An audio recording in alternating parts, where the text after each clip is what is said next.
श्रीगुरुभ्यो नमः। नारायणाय परिपूर्णगुणार्णवाय विश्वोदयस्थितिलयो नियतिप्रदाय ज्ञानप्रदाय विबुधासुरसौख्यदुःख सत्कारणाय वितताय नमो नमस्ते। नारायणं सुरगुरुं जगदेकनाथं भक्तप्रियं सकललोक नमस्कृतं च त्रिगुण्यवर्जितमजं विभुमाध्यमीशं वन्दे भवघ्नममरासुरसिद्धवन्द्यं। नारायणं नमस्कृत्य नरं चैव नरोत्तमं देवीं सरस्वतीं व्यासं ततो जयमुदीरये। कृष्णाय वासुदेवाय हरये परमात्मने प्रणतः क्लेशनाशाय गोविन्दाय नमो नमः। ಶ್ರೀಗುರುಭ್ಯೋ ನಮಃ. ಶ್ರೀಮನ್ ಮಹಾಭಾರತ ತಾತ್ಪರ್ಯ ನಿರ್ಣಯ 22ನೇ ಅಧ್ಯಾಯದಲ್ಲಿ 161ನೇ ಶ್ಲೋಕ.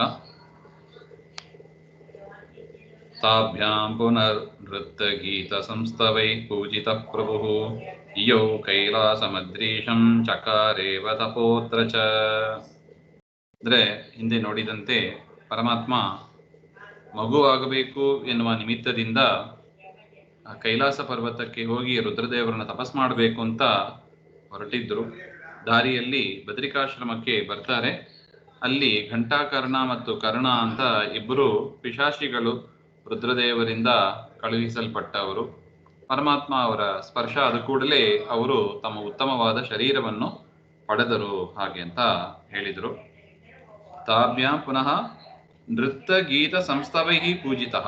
ಆ ಗಂಧರ್ವ ಶರೀರವನ್ನು ಪಡೆದ ಮೇಲೆ ಮತ್ತು ನರ್ತನ ಮಾಡೋದು, ಹಾಡು ಹೇಳೋದು, ಸ್ತೋತ್ರ ಮಾಡೋದು ಇತ್ಯಾದಿಗಳಿಂದ ಅವರು ಪರಮಾತ್ಮನನ್ನ ಪೂಜೆ ಮಾಡಿದರು ಅಂತ ಹೇಳ್ತಾ ಇದ್ದಾರೆ.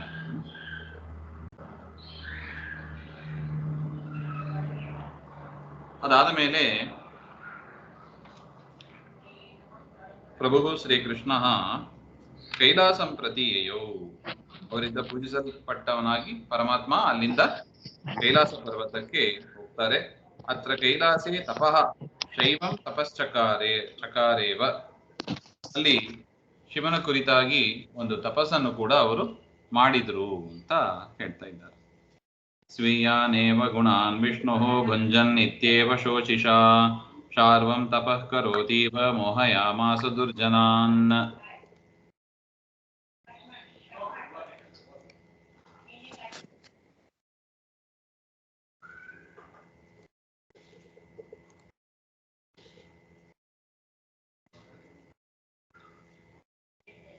ಶೋಚಿಷ ಸಾಮರ್ಥ್ಯದಿಂದ ಅನುಭವಂ ಶರ್ವೋದ್ದೇಶೇನ ಕ್ರಿಯಮಾನಂ ತಪಃ ಕುರೋತೀವ ಮೋಹಯಾಮಾಸ. ತಮ್ಮ ಸಾಮರ್ಥ್ಯದಿಂದ ಪರಮಾತ್ಮ ಏನ್ ಮಾಡಿದ, ತಾನು ನಿಜವಾಗಲೂ ರುದ್ರದೇವನ ಕುರಿತೇ ತಪಸ್ ಮಾಡಿ ವರವನ್ನ ಪಡೆಯುವ ಒಂದು ನಾಟಕವನ್ನು ಮಾಡ್ತಾ ದುಷ್ಟರಿಗೆ ನಿಜವಾಗಲೂ ತಪಸ್ಸನ್ನು ಮಾಡ್ತಾನೆ ಅಂತ ಮೋಹವನ್ನು ಕೂಡ ಉಂಟು ಮಾಡಿದ ಅಂತ ಹೇಳ್ತಾ ಇದ್ದ. ಸ್ವಾತ್ಮಾನಮೇವ ಧ್ಯಾಯನ್, ಪರಮಾತ್ಮ ತನ್ನನ್ನೇ ಧ್ಯಾನ ಮಾಡಿದ್ದು. ಶಿವಂ ಧ್ಯಾಯತೀವ ದರ್ಶಯಾಮಾಸ, ಆದರೆ ಶಿವನನ್ನು ಕುರಿತು ಧ್ಯಾನ ಮಾಡಿದಂತೆ ತೋರಿಸಿಕೊಂಡ. ವಾಸ್ತವಿಕವಾಗಿ ತಪಸ್ ಮಾಡಿದ್ದು, ಧ್ಯಾನ ಮಾಡಿದ್ದು ತನ್ನ ರೂಪವನ್ನೇ ಅಂತ ಹೇಳ್ತಾರೆ. ಪೂರ್ವಂ ತೇನೋದಿತಂ ಯತ್ತಲ್ಲೋಕಾನ್ ಮೋಹಯತಾಂಜಸಾ ಶರ್ವಂ ಪ್ರತಿ ತವಾಹಂ ತು ಕುರ್ಯಾಂ 12 ವತ್ಸರಂ. ಈ ರೀತಿಯಾಗಿ ಲೋಕವನ್ನ ಮೋಹಗೊಳಿಸ್ತಾ ತೇನ ಹರಿನ ಶರ್ವಂ ಪ್ರತಿ ಯದ್ವಚನಂ ಉದಿತಂ, ರುದ್ರದೇವನ ಕುರಿತು ಹಿಂದೆ ಮೂಲ ರೂಪದಲ್ಲಿ ಏನು ಮಾತನ್ನು ಕೊಟ್ಟಿದ್ದರೂ ನಾನು ದ್ವಾಪರ ಯುಗದಲ್ಲಿ ಬಂದು ತಪಸ್ ಮಾಡ್ತೇನೆ ಅಂತ ಪರಮಾತ್ಮ ಆ ಮಾತನ್ನ ಸತ್ಯಗೊಳಿಸಿದ. ತುಭ್ಯಂ ತ್ವಾಂ ಪ್ರತಿ 12 ವತ್ಸರ ಪರ್ಯಂತಂ, 12 ವರ್ಷ ಕಾಲ ನಾನು ತಪಸ್ಸನ್ನು ಮಾಡಿ ಮೋಹವನ್ನು ಉಂಟು ಮಾಡ್ತೇನೆ ಅಸುರರಿಗೆ ಅಂತ ಹೇಳಿದ. ಅದೇ ಪ್ರಕಾರವಾಗಿ ಪರಮಾತ್ಮ ಮಾಡಿದ ಅಂತ. ತಪೋಸುರಾಣ ಮೋಹಾಯ ಸುರಾ ಸಂತು ಗತಜ್ವರಾಃ ಇತಿ ತಸ್ಮಾತ್ ತದಾ ಕೃಷ್ಣಃ ಏಕಾಹೇನ ಬೃಹಸ್ಪತಿಂ. ತೇನ ಸುರಾಃ ದೇವಾಃ ಗತಜ್ವರಾಃ. ದೈತ್ಯರಿಗೆ ಮೋಹವನ್ನು ಉಂಟು ಮಾಡಿದರೆ ದೇವತೆಗಳಿಗೆ ಉಪದ್ರವಗಳು ಕಡಿಮೆ ಆಗುತ್ತದೆ. ಯಾಕೆ? ಮೋಹಗೊಳಿಸಿದಷ್ಟು ದೈತ್ಯರಿಗೆ ಪಾಪ ಜಾಸ್ತಿ ಆಗ್ತದೆ, ಅವರ ಶಕ್ತಿಗಳು ಎಲ್ಲವೂ ಕೂಡ, ಅವರ ತಪಸ್ಸು ಎಲ್ಲವೂ ಕೂಡ ಕಡಿಮೆ ಆಗ್ತದೆ. ಅದರಿಂದ ದೇವತೆಗಳಿಗೆ ಕೊಡುವ ಉಪದ್ರವ ಕಡಿಮೆ ಆಗ್ತದೆ ಅಂತ. ದೈತ್ಯಾನ ಮೋಹೇನ ಅಧಃಪಾತ ನಿಶ್ಚಯ. ಆ ರೀತಿಯಾಗಿ ಮೋಹವನ್ನು ಕೊಂಡ ಅಸುರರು ಅಧಃಪತನವನ್ನು ಹೊಂದುತ್ತಾರೆ. ತಸ್ಮಾತ್ ಈ ರೀತಿಯಾಗಿ ಪರಮಾತ್ಮ ಹಿಂದೆ ಹೇಳಿದ್ದ. ಅದರಿಂದ ಆ ರೀತಿಯಾದ ಒಂದು ತಪಸ್ಸನ್ನು 12 ವರ್ಷ ಕಾಲ ಮಾಡಿದ ಅಂತ. ಕೃಷ್ಣ ಏಕಾಹನೇವ, ಯದ್ಯಪಿ ಹೇಳಿದ್ದು 12 ವರ್ಷ ಹಾಗೆ ಅಂತ, ಆದರೆ ಪರಮಾತ್ಮ ತಪಸ್ ಮಾಡಿದ್ದು 1 ದಿವಸ ಅಂತ ಹೇಳ್ತಾರೆ. ಕೃಷ್ಣ ವೆರಿ ಬ್ಯುಸಿ ಶೆಡ್ಯೂಲ್ ಅವನಿಗೆ, ಕೃಷ್ಣನಿಗೆ ಟೈಮೇ ಇರೋದಿಲ್ಲ. ಅದರಿಂದ 12 ವರ್ಷ ಕಾಲವನ್ನ ಒಂದೇ ದಿವಸದಲ್ಲಿ ಮುಗಿಸಿದ ಹಾಗೆ ಅಂತ.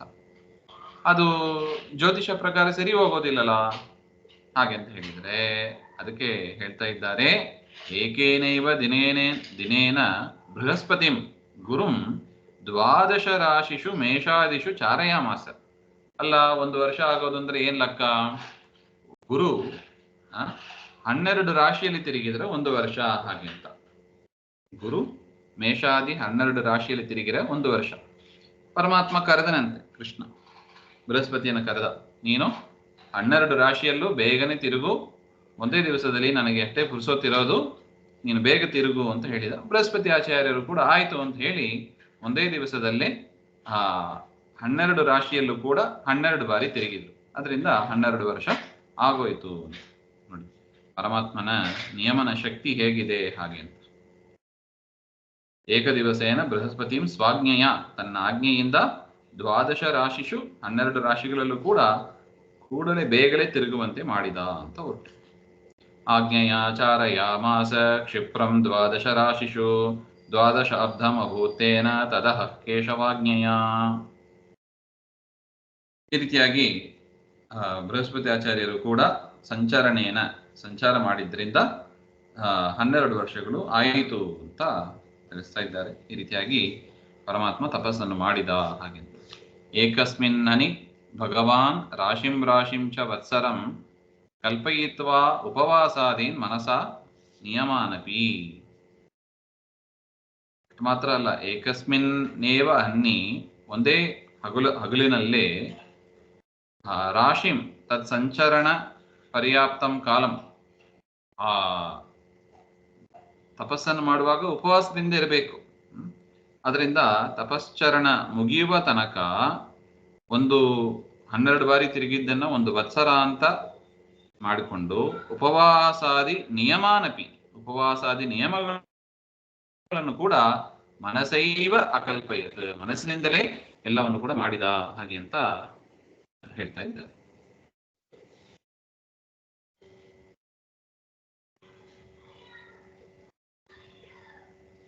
ಅಂದರೆ ಪಂಚಶ್ವಾಸೈ ಏಕದಿನಂ ಭವತಿ ಅಂತ ಟಿಪ್ಪಣಿಯಲ್ಲಿ ಜನಾರ್ದನ ಭಟ್ಟರು ಕೊಟ್ಟಿದ್ದಾರೆ.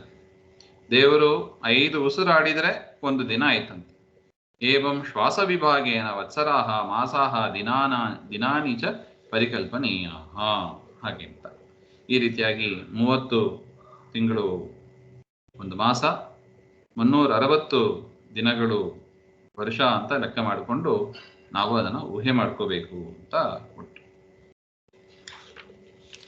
ಮಾಸವ್ರತಂ 1/2 ಶ್ವಾಸಕಾಲೈರಕಲ್ಪಯತ್ ಮನಸೈವ ಸ್ವಭಕ್ತಾನಾಂ 12 ವ್ರತಾಪ್ತಯೇ.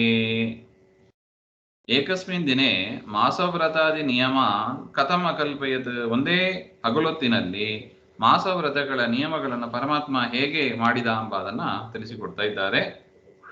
ಏಕೈಕಸ್ಮಿನ್ ವತ್ಸರೆ 12 ಮಾಸ ಪರಿಗಣನಾಯಾಂ 12 ವರ್ಷೈಃ 44 ಅಧಿಕ ಶತ ಸಮಾಹ ಸಂಪದ್ಯಂತೆ.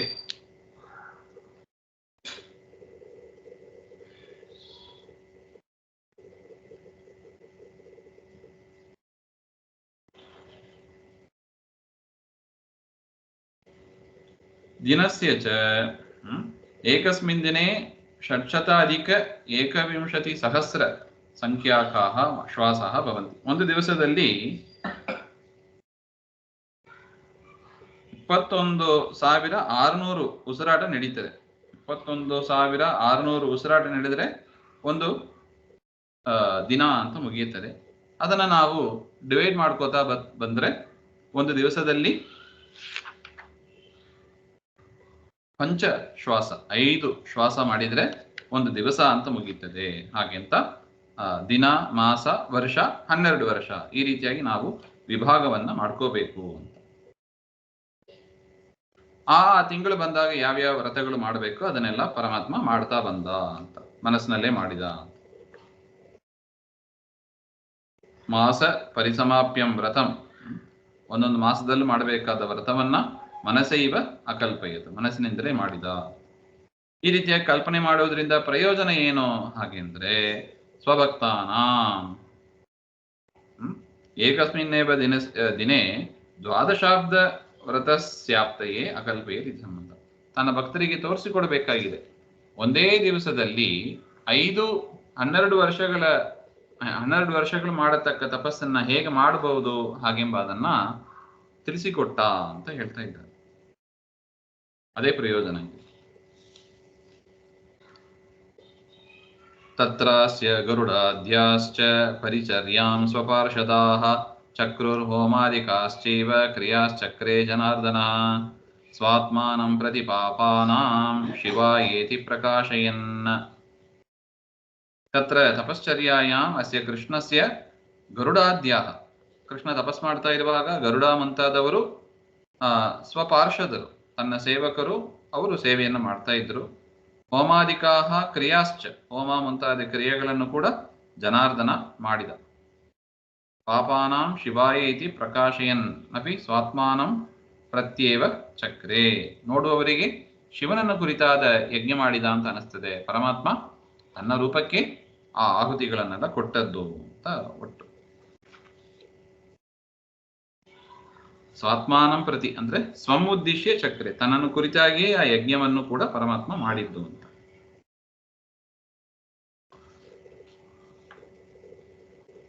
ಏವಂ ಸ್ಥಿತಂ ತಮರವಿಂದದಲಾಯತಾಕ್ಷಂ ಬ್ರಹ್ಮೇಂದ್ರ ಪೂರ್ವ ಸುರಯೋಗಿ ವರಪ್ರಜೇಶಾಃ ಅಭ್ಯಾಯಯು ಪಿತೃಮುನೀಂದ್ರ ಗಣೈ ಸಮೇತಾಃ ಗಂಧರ್ವ ಸಿದ್ಧ ವರಯಕ್ಷ ವಿಹಂಗಮಾದ್ಯಾಃ.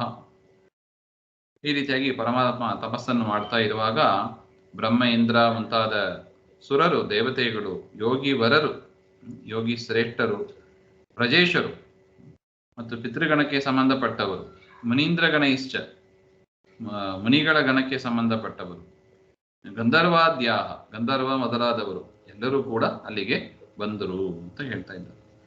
ಕೈಲಾಸಕ್ಕೆ ಶಿವ ಅಲ್ಲೇ ಇದ್ದರು, ಬ್ರಹ್ಮ, ಇಂದ್ರ ಮುಂತಾದ ಎಲ್ಲರೂ ದೇವತೆಗಳು, ಋಷಿಗಳು, ಗಂಧರ್ವರು ಎಲ್ಲರೂ ಕೂಡ ಅಲ್ಲಿಗೆ ಬಂದರು ಅಂತ ಒಟ್ಟು.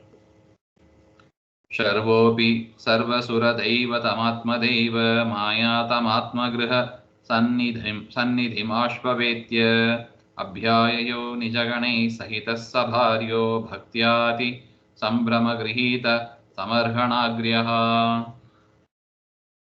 ಸರ್ವೇಷಾಂ ಸುರಾಣಾಂ ದೈವತಂ ಆತ್ಮನಃ ಸ್ವಸ್ಯಾಪಿ ದೈವಂ ಕೃಷ್ಣಂ ಆತ್ಮನಃ ಗೃಹಸ್ಯ ಕೈಲಾಸಸ್ಯ ಸನ್ನಿಧಿಂ. ಎಲ್ಲಾ ದೇವತೆಗಳು ಕೈಲಾಸಕ್ಕೆ ಬಂದಿದ್ದಾರೆ, ವಿಶೇಷವಾಗಿ ಕೃಷ್ಣನ ಆಗಮನವೂ ಕೂಡ ಆಗಿದೆ.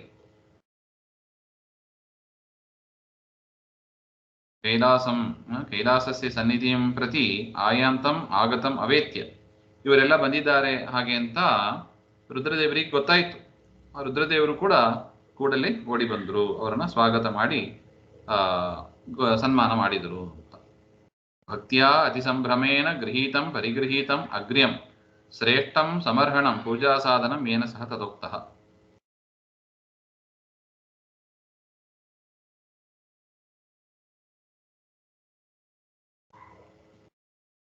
ಉತ್ತಮ ಪೂಜಾ ಸಾಧನಗಳನ್ನೆಲ್ಲ ಹಿಡ್ಕೊಂಡವರಾಗಿ ಅವರೆಲ್ಲರೂ ಕೂಡ ಬಂದಿದ್ರು ಅಂತ ಹೇಳ್ತಾ ಇದ್ದಾರೆ.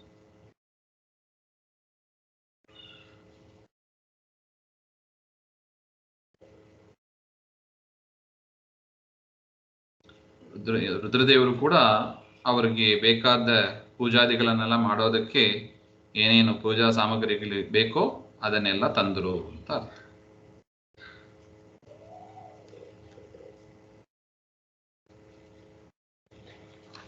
ಈ ರೀತಿಯಾಗಿ ಕೈಲಾಸದಲ್ಲಿ ಭಾರಿ ಸಂಭ್ರಮ ಆಗ್ತಾ ಇತ್ತು. ಕೃಷ್ಣ ಮಾಡಿದ ತಪಸ್ಸು, ದೇವತೆಗಳ ಆಗಮನ. ಮುಂದಿನ ವಿಚಾರ ಏನು ಅಂತ ಮತ್ತೆ ನೋಡೋಣ. ಶ್ರೀಮಧ್ವಾಂತರ್ಗತ ಶ್ರೀಕೃಷ್ಣ ಆತ್ಮನಸ್ತು. ಶ್ರೀಹರೇ ನಮಃ.